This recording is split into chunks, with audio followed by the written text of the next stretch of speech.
I don't necessarily think that in the pre-existence, God was like, you two, Yes. you're going to meet in, Freaking Saturday's Arizona. Warrior. Was it Saturday's Warrior? It was Saturday's Warrior. That's the problem right there. Saturday's Warrior. Create all these problems for us. Yeah.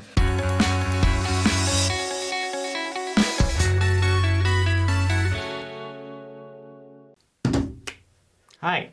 Welcome back to Saints Unscripted. We're your hosts. It's David unconscious, and isn't it? It's very unconscious. It's like the boom-ts, I have this drum set in my brain that makes me do stuff like that. Sorry. It's my hey guys. Yeah, it's your hey guys. That makes sense. So today, we're going to get a little bit philosophical. It's going to be bad We're going to put on my end. our Greco-Roman togas, and if only we had some olive branches to put in our ears. That would be really cool. I wish we could have done something like that, but unfortunately we don't have anything like that. So we're just going to be in our normal clothes and get philosophical without going Greco-Roman. So this question, we're addressing really fate, destiny. What do Latter-day Saints believe about the outcome of time? And events that happen in that time.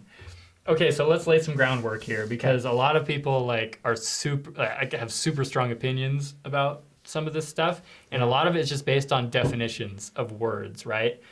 So we're going to turn to the Google Dictionary For the sake of our discussion today, these are the definitions we'll be using. So, yeah, we're just going to define fate and destiny. So, fate, according to the Google Dictionary, is the development of events beyond a person's control regarded as determined by a supernatural power. Maybe we'll just stop there.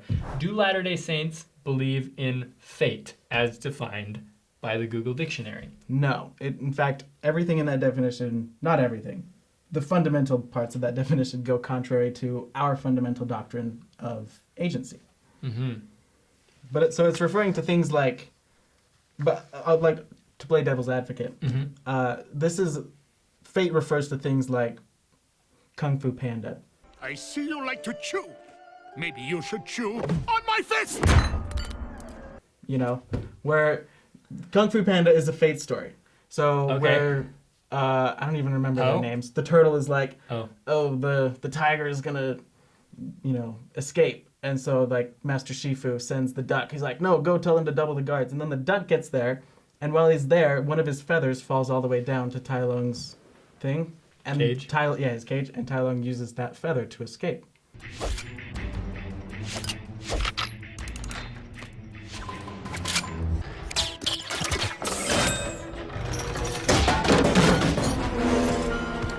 Oh no! What's happening? So It was fate. In an effort to avoid that outcome, Master Shifu created that outcome.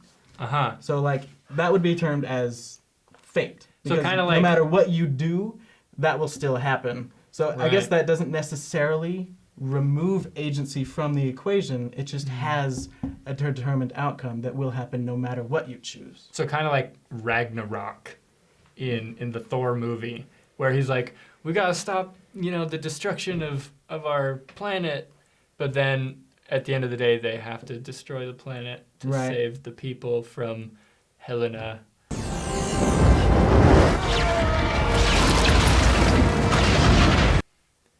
Yeah. I get what you're saying. I get what you're I saying. think that kind of fits. So what's the Latter-day Saint perspective on this?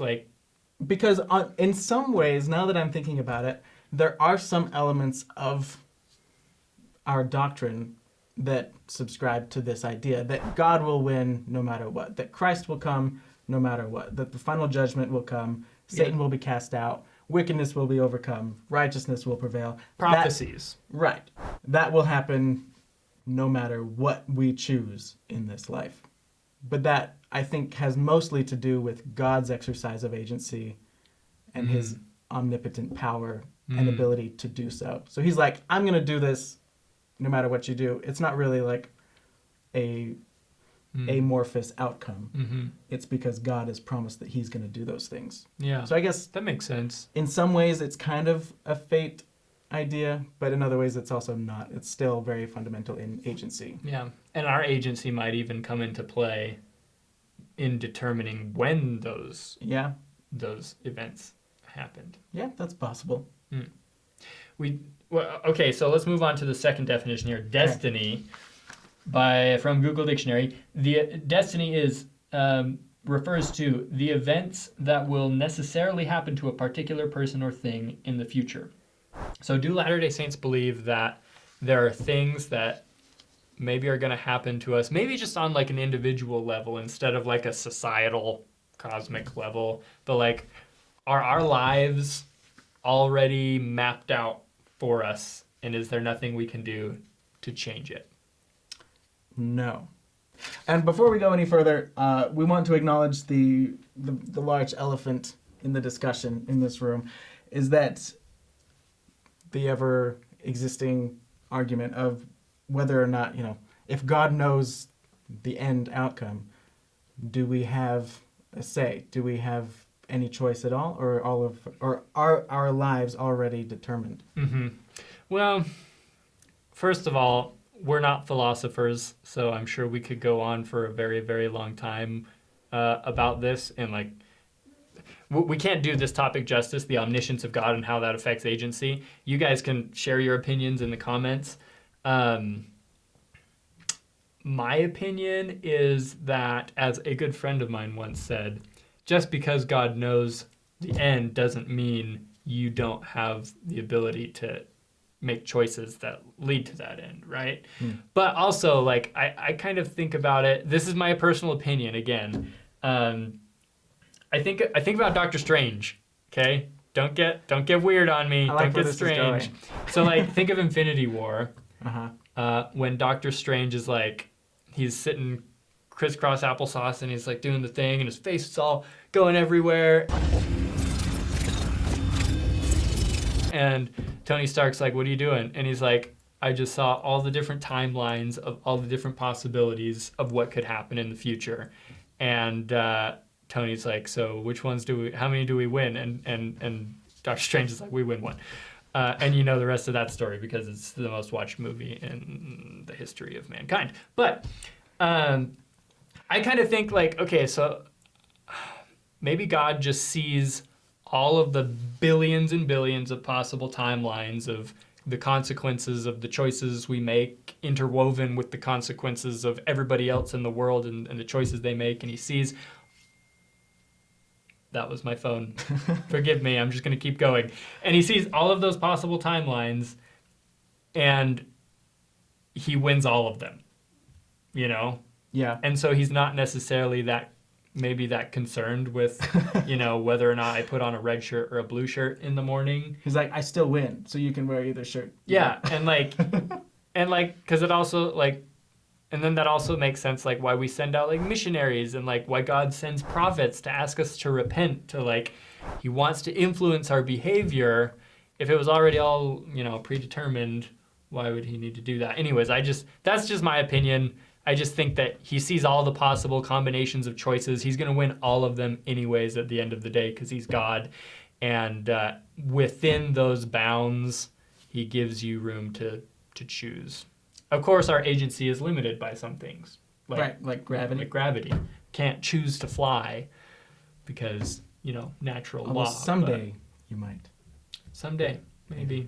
I also want to make the point, though. Okay. Like, I don't want it to seem like, God's going to win everything, so he doesn't care about us, right? He doesn't care about which, timeline we choose, which choices we choose. I said that facetiously. He totally cares, right? Yeah. Like, he's involved in our lives. I think he knows the timelines, the possible outcomes that are in our best interest. Mm-hmm. And he wants to influence us, kind of urge us on towards those timelines, but he's not going to force us to. Right. Because we have our agency. Mm-hmm. Mm-hmm. That's very true. One sort of vague example that I have of this is, so all growing up, like throughout high school, I looked forward to getting my patriarchal blessing because I thought it was going to like tell me some super cool, divinely appointed destiny, the mission that I was going to fulfill, right? And I thought it was going to tell me like, you should study this kind of subject in school, you should choose this kind of career. And then when I received my patriarchal blessing, it basically, in a nutshell, was like, choose whatever you want. God will make it work. And that really bothered me for a long time because I struggled a lot. I wanted God to give me a direction, like, this is your mission in life, you know. But Sometimes it took me, it's easier that way. I know, it was like just be told what to do. Mm-hmm. So it took me a long time before I actually settled on my career choice. And for that reason, I'm like the oldest person in my department at school. Why do we as a society hate old people so much? Because they're lame. No! Creed, no, they are not. Everyone else is like 19. I'm like, I'm turning 28, like in less than a month. So, but it took me a really long time because it took me a long time to realize that I should just pick something. And it didn't matter what, as long as I was living the gospel of Jesus Christ and living correct principles, that God would help make that work. No matter how questionable of a career choice film is, somehow God is going to make that work. And I don't know how, but I think that's a super important principle. Like when you're not sure what to do your best, and God will help you out. Yep. Okay, so a couple of questions here, specific questions that kind of deal with the idea of destiny and fate and agency. These are fun. So, do Latter-day Saints believe that they are meant to be with someone, or is there like the one when it comes to like relationships? That's a rhetorical question because we both know the answer. But well, I hope. Well, actually, maybe we have differing opinions on this. What is no, it's not that I don't have a differing opinion from you, but I have to be careful about what I say because my wife firmly believes that there is a one. Really? Yeah. She believes that like there was no other person except me for her in our relationship, which is really sweet and which I love. Yeah. Because it says a lot about how much she values who I am. At like the basis of my understanding of doctrine, though, I still go back to like, well, we technically all have choices. And like I said with my career, no matter what you choose, if you're living the gospel, God will make it work. So me personally, when I revert back to the doctrine, I don't believe in a one. I think that there are a lot of good choices. There are even some better choices when it comes to choosing your spouse. Yeah. And that God will definitely have an opinion. He's like, you probably shouldn't. It's probably not a good idea. For some people. But at the end of the day, you can make a healthy marriage if both people are striving to live the gospel of Jesus Christ. Yeah. I don't necessarily think that in the pre-existence, God was like, you two. Yes. You're going to meet in, freaking Saturday's Arizona. Warrior. Was it Saturday's Warrior? It was Saturday's Warrior. That's the problem right there. Saturday's Warrior. Yes. Created all these problems for us. Yeah. But, anyways. Yeah. I don't think that the one is necessarily a thing generally. There may be some, isolated cases where something different is going on, but I think the rule of thumb is you get to choose, which is awesome. But all that being said, David, there is something that Latter-day Saints believe in, which some might consider to be fate and or destiny related. But we don't necessarily believe in those definitions. We do believe in something called foreordination. That's probably the closest thing we get to like a concrete term. Yes. On this and subject. It's kind of an LDS term. Like it doesn't even exist outside of the church, I don't think. Especially like Joseph Smith especially taught like that he himself was foreordained before this life to be a prophet, and he referenced people like Jeremiah and Abraham.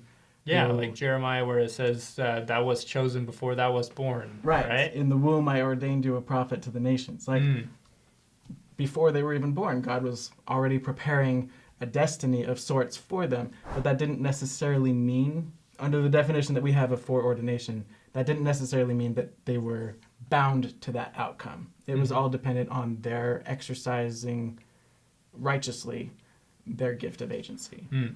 That's really important. Yeah. This kind of introduces a lot and the importance of the premortal world, because we're almost like the only church who can have foreordination doctrine because of our ideas. Because we existed before this life. Right. Because this is from the church website. It says, in the premortal spirit world, God appointed certain spirits to fulfill specific missions during their mortal lives. This is called foreordination.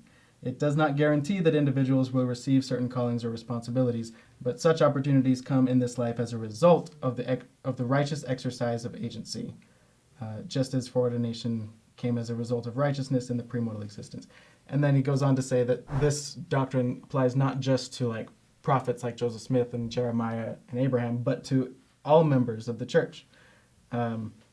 Before the creation of the world, righteous men and women were foreordained to specific callings and missions that they were supposed to fulfill in this life, but that were contingent upon their own actions and faithfulness. Moral of the story is, make good choices. Yeah, Choices. You can make choices. you can. Choices they're are good. important. Yes. Very good. This is such a huge topic. Like, Yeah, it's really hard to... we could dive into the philosophy of it, which actually we couldn't do because we probably just don't know it. But there is philosophy. I know there's philosophy behind it, and God's omniscience and pre-determinism. I think I've been in some conversations with people in the comment section about this topic. Well, and I think this is just foreordination, I think, it answers those questions of predeterminism and God's omniscience. Because it basically says, like, God knows everything. He's asked you to do this one thing. And yes, that is your destiny. But it also adds agency into the mix. Where, like, that's your destiny, but it's not necessarily your destiny if you don't choose it. Yeah, there's room for you to screw it all up. Yeah, so really it removes the problem of predeterminism from the equation. Yeah. That's another moral of the story. Sort of. You are allowed to screw your life up if you want to. If you so choose. Probably not the best choice of action, but No. but you can choose that. But I think it's comforting to think that God has a hope for the outcome of your life. And if you follow not just the commandments of God as found in the scriptures and taught by trusted prophetic leaders, but also the promptings in your heart. Like if you follow those specific feelings, like you will find that outcome.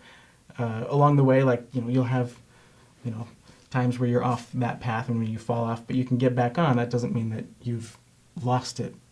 You haven't lost your, God's destiny for you. You can always get back on the road and continue trying. And I think God will always have something for you at the end of your life if you follow Him. All right. Let us know what you guys think in the comments if you have opinions on this, if you want to add to the conversation or just correct us, because there were a lot of opinions in this episode, I feel like. But feel free to add to the conversation in the comments. You looked like you were going to say something. No, I didn't. Did I interrupt? No. Maybe we should both do Would you that. like to do it? Can we both do it? We can do it. Okay, we'll see you guys next time.